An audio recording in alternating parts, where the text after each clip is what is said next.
हमने कुरुक्षेत्र सीट से इनेलो को, अभय चौटाला जी को समर्थन किया है इस चुनाव में,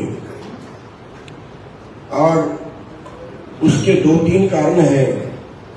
नंबर 1, चौटाला साहब ने किसान आंदोलन के दौरान किसानों के दर्द को समझा और उस आंदोलन में अपनी आहुति डालने के लिए अपने पद से इस्तीफा दिया, एमएलए से रिजाइन किया। हमारा भी फर्ज बनता है, पूरे किसानों का फर्ज बनता है कि उस कर्ज को हम उतारें। और मैं तो पूरी एसके उसको भी ये कहना चाहूंगा कि कुरुक्षेत्र सीट पे आप लोगों को सबको समर्थन करना चाहिए। दूसरा, जो बीजेपी का और कांग्रेस का, या कांग्रेस का तो ना कहिए, जो बीजेपी का और हुड्डा साहब का जो खेल चल रहा है, वो हरियाणा के अंदर खुद बीजेपी को जिताना चाह रहे हैं।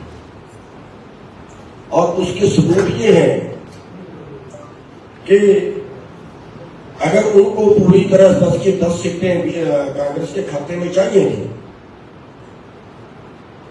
तो वो 1 सीट इनेलो को देते, हमारे साथ समझौता करते,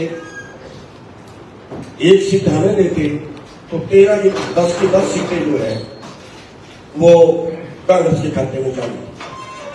पहली सेटिंग जो थी बीजेपी की हुड्डा साहब के साथ ये थी कि आपने किसी पार्टी के साथ समझौता नहीं किया। जो पहली उनकी तय थी, जो पहली सेटिंग थी, वो हुड्डा साहब के जो थी वो किसी पार्टी के साथ समझौता नहीं किया, एक। और दूसरी सेटिंग उनके साथ ये थी कि उन्होंने कमजोर कैंडिडेट देने हैं, जैसे उदाहरण के तौर पर कुरुक्षेत्र में, अब कुरुक्षेत्र में गुप्ता जी हैं, तो गुप्ता जी का बताओ कुरुक्षेत्र में क्या है। गुप्ता जी का कर्म क्षेत्र हो, गुप्ता जी की जन्मस्थली हो, गुप्ता जी का क्या कुरुक्षेत्र में है। और वो तो जो है गुड़गांव से मांग रहे थे, कुरुक्षेत्र में क्यों उतारा। ऐसे ही आप करनाल सीट का देख लें, आप और भी पूरे हरियाणा के अंदर देख लें, तो उनकी जो मिली भक्त है वो जो है एक देश के लिए खतरा है। और बल्कि मैं तो ये भी कहूंगा कि कांग्रेस पार्टी को सबसे पहले जो काम करना चाहिए वो भूपेंद्र हुड्डा जी को अपनी पार्टी से किनारा कर देना चाहिए, उनको पदों से मुक्त कर देना चाहिए, अगर कांग्रेस को थोड़ा सही तरीके से चलना है। और आज जो देश के अंदर स्थितियां हैं कि दोनों जो मेन पार्टियां हैं वो कारपोरेट की एजेंट के रूप में काम कर रहे हैं, कारपोरेट के लिए काम कर रहे हैं और कारपोरेट का के लिए कानून बना रहे हैं। आज देश की जो हालत है, मैं तो हैरान हूं कि देश को बचाने के लिए किसी न किसी को तो आगे आना ही पड़ेगा।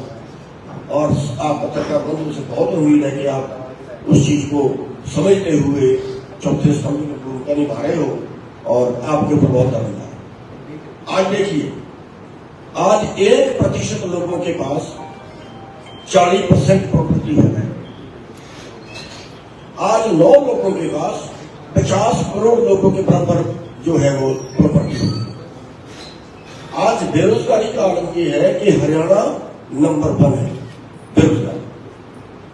आज हालत ये है कि हरियाणा के बेरोजगार अपने देश को छोड़ के विदेशों में जाने लगे।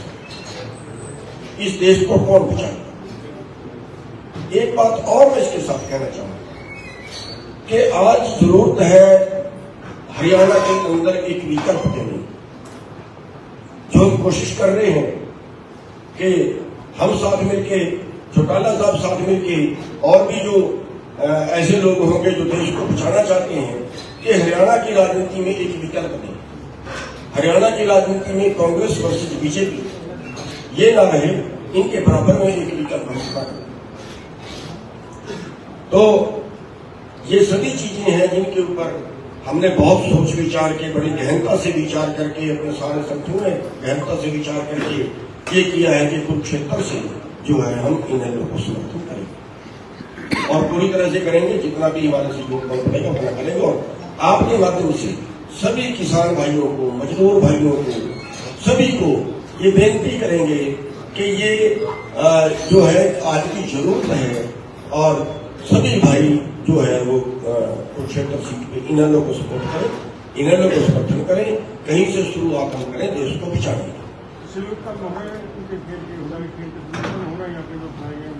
जी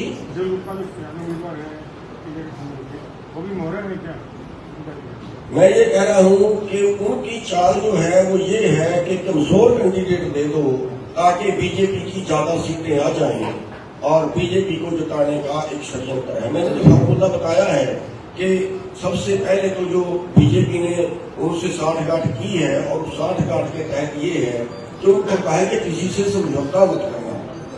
उनको तो कोई नुकसान समझौते का था ही नहीं, हमने कोई बुरा भी नहीं किया उनका। तो वो जो समझौते का जो मिली भगत हमारी समझ में आई है वो बहुत खतरनाक है। इसलिए हरियाणा के अंदर एक विकल्प है और जिसकी हम शुरुआत कर रहे हैं और हम जो अगला चुनाव है उसकी भी तैयारी कर रहे हैं, विधानसभा का है। और देखिए एक सीट पे कर रहे हैं, इसलिए कर रहे हैं कि 14 साल में कुर्बानी पानी का कर्जा हमें उतारना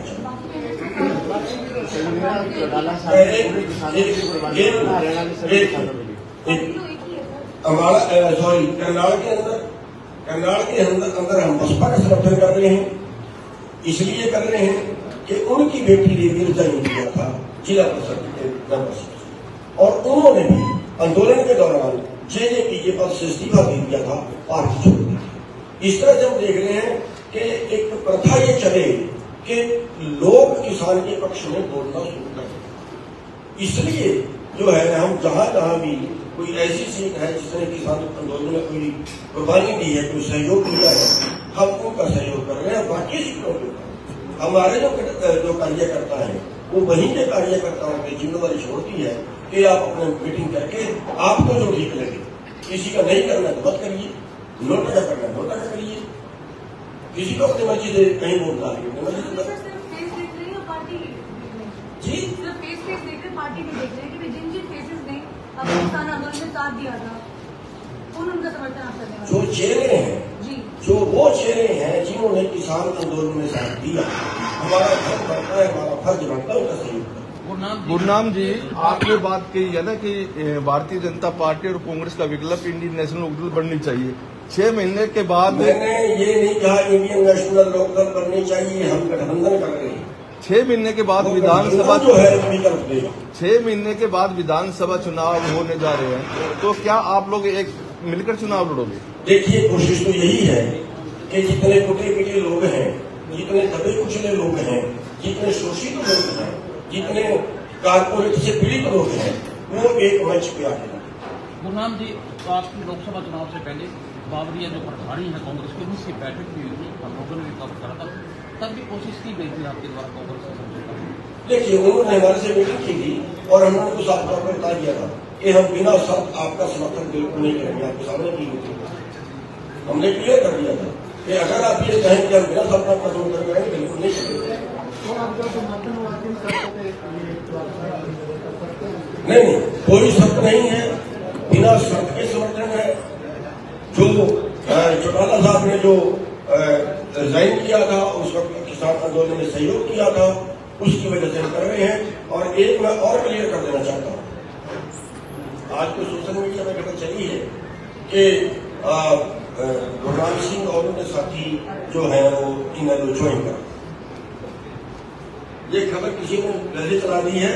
हम ज्वाइन नहीं कर रहे हैं, हमारी पार्टी है संयुक्त संघर्ष पार्टी, उसकी तरफ से जिसका किसान विंग है भारतीय किसान यूनियन जमुनी, उसकी तरफ से समर्थन कर रहे हैं, बिना शर्त कर रहे हैं और दिन रात काम करके जिता रहे हैं। गुरनाम जी, देखिए हमारी जो पूरी टीम बैठी है वो बैठे हैं और थोड़ा पीछे। लेकिन मेरा सवाल आपसे ये है, किसान आंदोलन था, देश के अंदर जितने सांसद हैं, जितने विधायक हैं, उनमें से एकमात्र विधायक थे अभय चौटाला जी, जिन्होंने किसान समर्थन में अपने विधानसभा से ज्ञापन दिए थे। दुर्गा देवी, उसके बाद उपचुनाव हुआ इलाहाबाद में, क्या उस समय भी भारतीय किसान यूनियन ने इनका समर्थन किया था? हाँ, मैं गया था वहाँ पे और एक सभा वहाँ पे किया था। गुरनाम जी इसी सवाल से जुड़े हुए हैं। आपने भी माना कि अभय सिंह ने किसान आंदोलन का समर्थन किया था।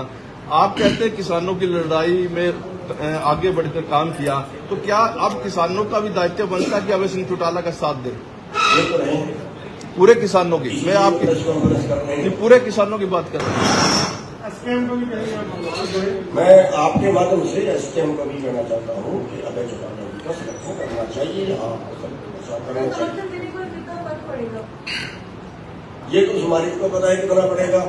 हम तो कर्म कर सकते हैं, फल क्या मिलेगा ये तो उस परमात्मा को पता है। और हमारे साथ में हमारी बहन जी हैं कांकालिया जी, हाँ, ये भी जो है ये समर्थन करने के लिए आए हैं। मेरी तरफ से कुरुक्षेत्र के सभी पत्रकार भाइयों को, बहनों को नमस्कार। और कई साल के बाद शायद आज मैं आपसे रूबरू हो रही हूँ। आपके बीच में रही हूँ 2009 से 2014 तक और काम भी किया। और उसी को देखते हुए, और देखिए 3 काल होते हैं, एक भूतकाल, वर्तमान काल और भविष्य। भूतकाल को देखते हुए अब वर्तमान में हम फैसला लेने जा रहे हैं कि इस देश में हमेशा से 2 बड़ी पार्टियों की सत्ता रही है, चाहे बीजेपी हो या कांग्रेस पार्टी।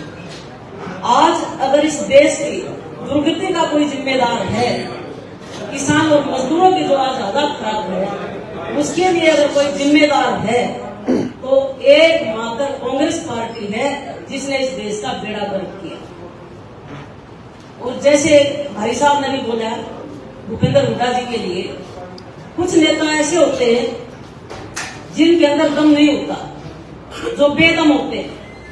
ईडी के डर से और जेल के डर से वो अंदर खाते समझौता करके और भारतीय जनता पार्टी के साथ मिलकर आज भूपेंद्र हुड्डा कांग्रेस के नाम पर बीजेपी की बी टीम बनकर काम कर रहे हैं।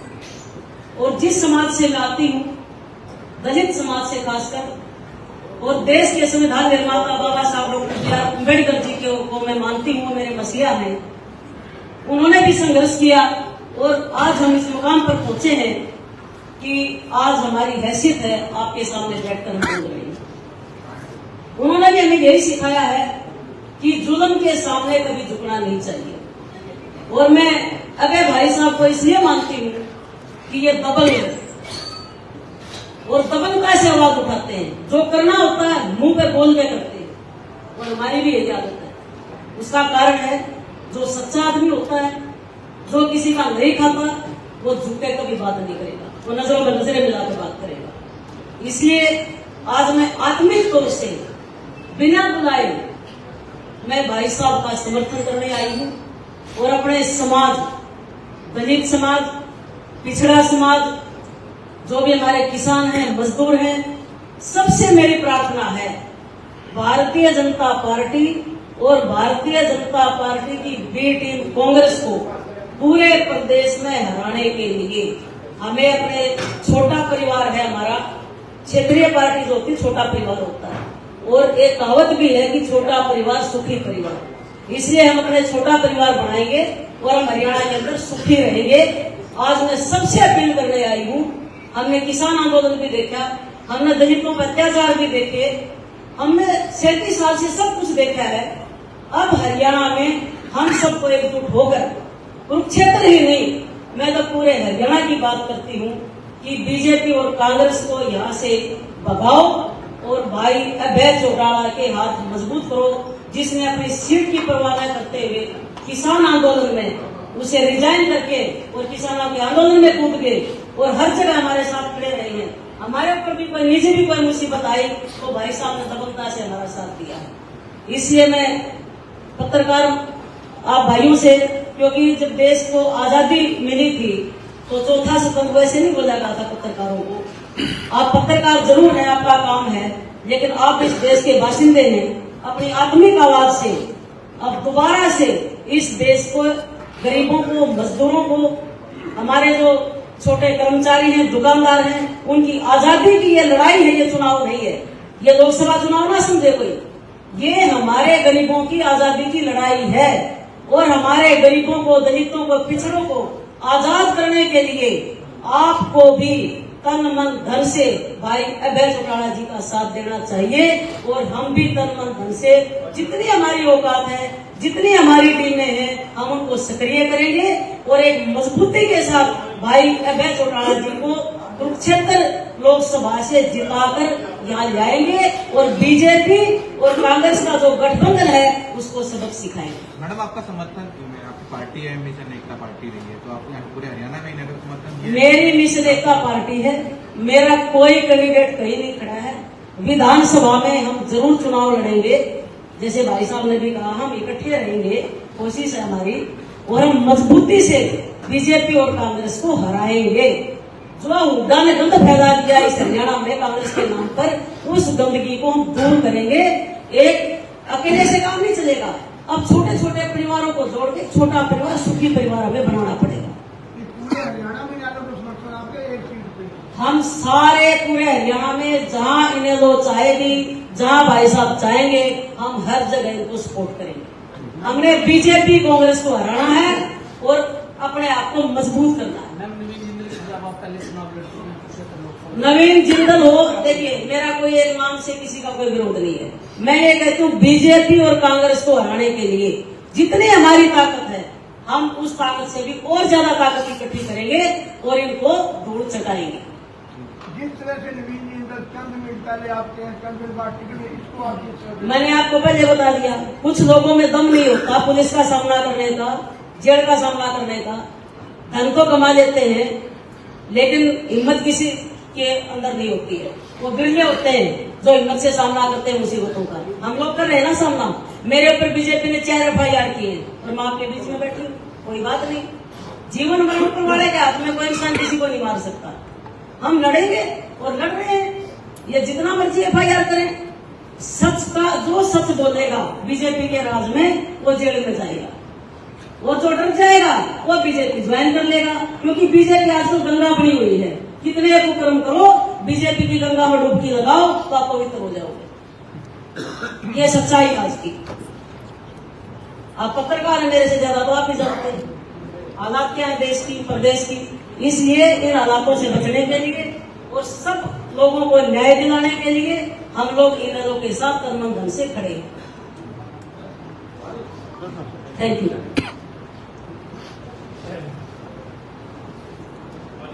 मैं सबसे पहले तो नाम सिंह जी का लगा हुआ है, और बहन कांता का दोनों का आभार व्यक्त करता हूं कि आज दोनों ने मुझे बिना किसी शर्त के अपना समर्थन दिया, आशीर्वाद दिया, सहयोग दिया और मुझे विश्वास दिलाया कि हम आपके साथ इस चुनाव में अपनी पूरी ताकत के साथ भाजपा और कांग्रेस को एक तो सत्ता से बाहर करेंगे, एक तो सत्ता से दूर रखने का काम करेंगे। मैं इसके लिए इन दोनों का बहुत आभार व्यक्त करता हूँ, बहुत धन्यवाद व्यक्त करता हूँ। दूसरा, जैसा गुरनाम जी ने बताया कि भूपेंद्र सिंह हुड्डा जो है, उसके जितने भी साथी हैं वो लगातार पूरे प्रदेश में एक प्रचार फैला रहे हैं कि इंडियन नेशनल लोकदल पार्टी जो है वो भारतीय जनता पार्टी की बी टीम के रूप में काम कर रही है। जबकि हमने लगातार 10 साल से, जब से भाजपा सत्ता में आई है, मैंने अपोजिशन लीडर रहते हुए भाजपा का जो कोई गलत निर्णय भाजपा की सरकार में हुए उनका विरोध किया। और उसके बाद हम पिछले 5 वर्ष से पूरा प्रदेश देश इस बात का साक्षी है कि विधानसभा के बाद तो हमने लड़ाई लड़ी नहीं, विधानसभा के अंदर भी भारतीय जनता पार्टी ने चाहे कोई घोटाले किए, चाहे भारतीय जनता पार्टी ने सरकार ने कोई और गलत निर्णय लिए, चाहे वो टेस्ट टीचर का इश्यू था, आंगनबाड़ी और आशा वर्कर का मामला था, चाहे वो आपके नरेगा के मजदूर जो थे उनकी जो शोधित की मजदूरी थी उसको कम करने की बात थी, चाहे कौशल रोजगार योजना शुरू करने की बात थी, चाहे किसान आंदोलन था, इंडियन नेशनल कांग्रेस पार्टी ने जिस किसी के साथ अन्याय हो रहा था हमने उनके साथ कंधे से कंधा मिला करके उनकी सपोर्ट करी, उनको ताकत दी और विधानसभा में मैंने सरकार को मजबूर किया, कटघरे में खड़ा किया और सरकार से जवाब तलब किए। आपको एक चीज बताता हूं, जब ये काले कानून बनाए गए थे, जब इसका राष्ट्रपति को इन्होंने जब लिख करके भेजा था, ऑर्डिनेंस जो जारी किया था, उस वक्त हमारा विधानसभा का सत्र आ गया। ये फरवरी के महीने का इश्यू है, 16 फरवरी की बात, 14 फरवरी या 16 फरवरी। कांग्रेस पार्टी भी हाउस में थी, मैं भी हाउस में थी। कांग्रेस के लोगों ने जब सरकार की तरफ से प्रस्ताव आया कि हम इस ऑर्डिनेंस का समर्थन करते हैं, मुख्यमंत्री प्रस्ताव लेकर के आया। ये रिकॉर्ड की चीजें होती है, विधानसभा में कई बात हर चीज रिकॉर्ड होती है, तो उसका रिकॉर्ड जो है सदियों तक रहता है। कांग्रेस के लोगों ने बजाय उसका विरोध करने के,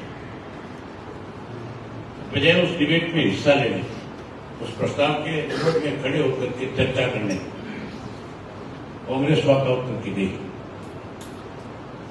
ये रिपोर्ट की बात है, ये तो मैं मन गढ़त बातें नहीं कर रहा, सारे के सारे निकल गए वहां से। जब मैं अकेला बैठा रहा तो मुख्यमंत्री ने मुझसे कहा कि अवैध जी आप वॉकआउट कब करोगे? मैंने कहा तुम्हारी तसल्ली कराऊंगा मैं, फिर कुछ सोचूंगा वॉकआउट करना है नहीं करना। मेरे से पहले भाजपा का एक मेंबर बोला था, अवैध सिंह यादव, उसने जब उसमें चर्चा में भाग लिया तो उसने सब में स्वीकार कर लिया कि इस ऑर्डिनेंस में कमियां और खामियां हैं, वो आईएएस अफसर रहे हो, रिटायर्ड आईएएस अफसर है। जब वो बोल रहा था, जब वो कमियां निकाल रहा था, मैं उनको नोट कर रहा था। उसके बाद मुझे स्पीकर ने मौका दिया कि आप उस पर डिबेट में हिस्सा ले सकते। मैंने जब उनकी कमियां और खामियां गिरानी शुरू की तो भाजपा के लोग बचा नहीं पा रहे थे उस बात। बारी बारी वो बीच में मुझे रोक रहे थे, प्रयास कर रहे थे किसी तरह से उनकी आवाज में बोले, मैं उनकी आवाज में दब करके कहीं बैठ गया, लेकिन ये तो मेरे खून में नहीं है। मैंने उनसे कहा, उनका आवाज तो मेरी तुम्हारे से बहुत ज्यादा ऊंची है, और जो तुम ज्यादा ऊंची आवाज में बोल रहे हो, तुम्हारी सबकी जन्मपत्री मेरे पास है, और मैं एक एक के बारे में जब चर्चा करूंगा तो फिर उनकी आवाज में बोलना तो दूर की बात है, शक्ल दिखाने लायक भी नहीं मिले। और आखिर जब वो मेरी इनकी बातों पे हंसने लगे तो मैंने ये बात कह करके वॉकआउट किया था कि तो तुम दांत फाड़ देंगे, जब तुम इस ऑर्डिनेंस को लेकर के लोगों के बीच में जाओगे, चर्चा होगी इस पे, जब लोगों के बीच में जाओगे तो लोग तुम्हारे मुंह खड़े करेंगे, तो भी बाड़ा बनाएंगे और तुम्हें गांव में घुसने भी नहीं देंगे। और वो बात मेरी चंद दिन बाद ही सच साबित होगी। थोड़े दिन बाद ही उनको सबने रोक लिया था, गांव में बैनर लगा दिए थे, कोई अंदर नहीं घुस पाया था। आज भी पूरी भारतीय जनता पार्टी का, भारतीय जनता पार्टी की सहयोगी रही बीजेपी का पूरे प्रदेश में विरोध है, कहीं जाकर के वोट नहीं मांग सकते। आज तो मुख्यमंत्री को यह ऐलान करना पड़ा, इस मनोहर लाल खट्टर को यह कहना पड़ा कि मैं किसी गांव में जाकर के वोट नहीं मांगू। उसको इस बात का एहसास है कि किसी गांव में वोट मांगने जाएगा तो लोग तेरा बहुत बड़ा विरोध करेंगे। भूपेंद्र सिंह हुड्डा भी यही भाजपा को आज मदद कर रहे हैं, वो भी इनको जिताना चाहते हैं। ये नया नहीं है उनके लिए, ये लगातार मिले हुए हैं। आप एक भी भूपेंद्र सिंह हुड्डा से उनके समर्थकों से पूछ लो, सुभाष चंद्रा को राज्यसभा का मेंबर किसने बनाया? भूपेंद्र सिंह हुड्डा जब वोट डालने गए, हर मेंबर को अपना वोट जो है उस पर टिक करके, उस पर साइन करके, उसको ठीक रखो नहीं रखो, लेकिन जो उनका एजेंट होता है पार्टी, उसको वोट दिखाना होता है। अगर नहीं दिखाए तो उसका वोट कैंसिल हो जाता है। जब वो अपने एजेंट को वोट दिखा रहा था, जो उनका जनरल सेक्रेटरी था कांग्रेस का, सेंटर से आया हुआ था, उसमें दिखाया तो खाली छोड़ कर गया। उसके बाद 14 की पेन की शाही मिली। उसी दिन इस बात पे मोहर लगा दी थी कि भाजपा ने ईडी के माध्यम से हुड्डा को डराया हुआ है, और हुड्डा जो है जैसे भाजपा चाहेगी उसकी कटौती के लिए काम करेगा। आज भी वही काम हो रहा है। आज अफवाह तो हमारे खिलाफ फैलाई जा रही है, कहा तो हमारे लिए जा रही है, लेकिन एक्टिव में बी टीम के रूप में आज भी भूपेंद्र सिंह हुड्डा काम कर रहा है। इस बात का सबक आप देखना लोकसभा के चुनाव में लोग इसको देंगे।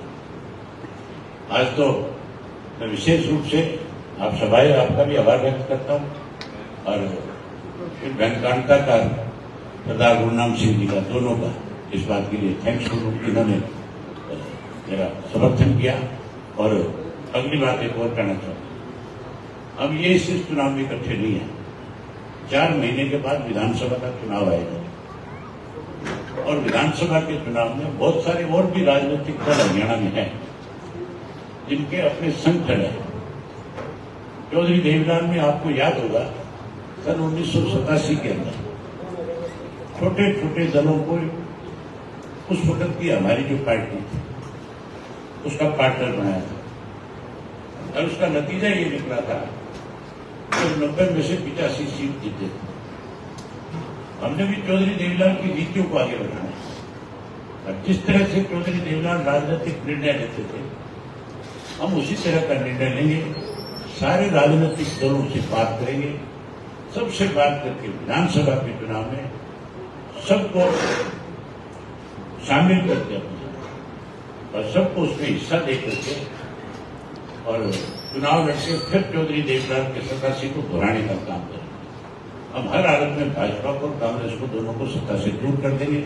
विधानसभा में हमारी सरकार बनेगी, संघीय सरकार बनेगी, जैसे सन 1987 के अंदर। आप आए, आपका धन्यवाद। मैं आपका सवाल है तो आप पूछ सकते। करनाल विधानसभा में चुनाव में उतारोगे अपने उम्मीदवार से? हाँ, अभी कल का दिन है हमारे पास, और कल तक हम विचार करेंगे। आज रात को फैसला करेंगे इसको कि क्या करना है। गुरुनाम जी ने आपको समर्थन, आप बताओ किसको उतारे? आप बोला नहीं। गुरुनाम जी ने आपको समर्थन दिया है, तो अगर वहां से बात करें वीरेंद्र मराठा को आपने समर्थन दिया, तो क्या वहां पे भी सहायता की जाएगी गुरुनाम जी के द्वारा? मैं इनसे रिक्वेस्ट करूंगा, लेकिन इन्होंने पहले फैसला ले रखा है। इनका फैसला वहां बीएसपी की मदद का है।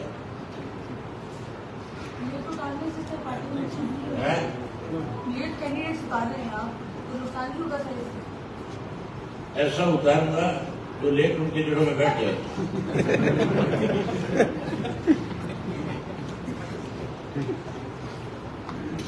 ठीक है, बहुत धन्यवाद।